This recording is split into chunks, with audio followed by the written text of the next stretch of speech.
আর তোর বউ মিলা তোর মাকে খুন করছো। কি কি উল্টাপাল্টা কথা কইতাছিস তুই? উল্টা পাল্টা বলতেছি না, আজকে যদি আমি তোর বন্ধু না হইতাম, তোর রক্তের কেউ হলে আমি তোরে খুন করতাম, খুন। এই তোর মাথা কি খারাপ হয়ে গেছে? কি উল্টাপাল্টা কথা কইতাছিস সব? না, আমার মাথা খারাপ হয় নাই। তুই তুই আর তোর এই ডাইনি বউ মিলা তোর মারে খুন করছস। এই কি সব উল্টাপাল্টা কথা কইতাছিস? আমি আর আমার বউ আমার মায়ের খুন করছি মানে? রবিউল ভাই, আপনি এগুলা কি উল্টাপাল্টা কইতাছেন? চুপ, একদম চুপ। তোদের বলার দিন শেষ।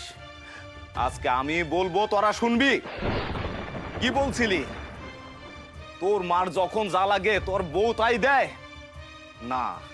এমনকি ওষুধের যে টাকাটা, সেই টাকাটা নিয়েও তোর বউ খরচ করে ফেলে। আর কি কইছিলি? তোর মায়ের খুব সেবা যত্ন করে? মোটেও না, বরং বাড়ির যত কাম কাজ আছে সব কাজ কাম তোর মারে দিয়ে করায়। একটা বাড়ির চাকরানি যেমন ভাবে থাকে, তোর মাকে তোর বউ ঠিক সেইভাবে রাখছে। একটা কাজের মেয়েরে দিয়া যা যা করায়, তোর বউ তোর মারে দিয়া তাই তাই করাইছে। তোর মুখটা দেখার জন্য তোর মা রাস্তায় দিনের পর দিন কান্নাকাটি করছে। কান্নাকাটি করতে করতে চোখে ছানি ফালাইয়া দিছে। অথচ তোর বউ একটা দিন ডাক্তারখানায় নিয়ে যাওয়ার প্রয়োজন অনুভব করে নাই। তোদের পরিবারের গল্প তো আমি জানি। তোর বাবা কে ছিল? তোর বাবা ছিল গ্রামের একজন বর্গা চাষী।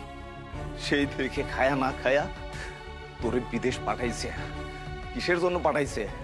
দুইটা ভালো খাইবে, দুইটা ভালো পড়বে, এই জন্যই তো পাঠাইছে।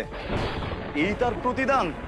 তোর বাবা তো তোর কামাই খায়া যাইতে পারে নাই, কারণ তখন তোর ইনকাম ছিল না। কিন্তু তোর মা কেন তোর কামাই খায়া যাইতে পারলো না? কারণ তোর বউ একটা ডাইনি, আর তুই হচ্ছিস দায়িত্ব জ্ঞানহীন একটা স্বার্থপর ছেলে। আর এই মহিলাটাকে তুই বৃদ্ধাশ্রমে পাঠাইতে চাস? ছি ছি ছি ছি ছি, এই কষ্ট সহ্য করতে না পাইরা বেচারি মইরাই গেল। তুই তুই আমার মারের খুন করছস? ও যা বলছে সব সত্যি বলছে? তাহলে তুই আমার মায়ের খুন করছস? তোরে তোরে আজকে আমি মায়েরাই ফেলাম। তোর পয়সা থাকার কোনো অধিকার নাই। তোর আমি একটা খুন করবো। কি করতেছিস? তুই আমার সাইডা দে। দাঁড়া, সাইডা দে তুই। পাগলামি করিস না। কি করতেছিস এগুলা?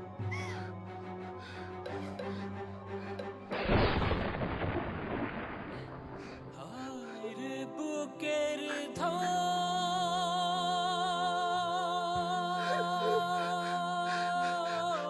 আমার মা।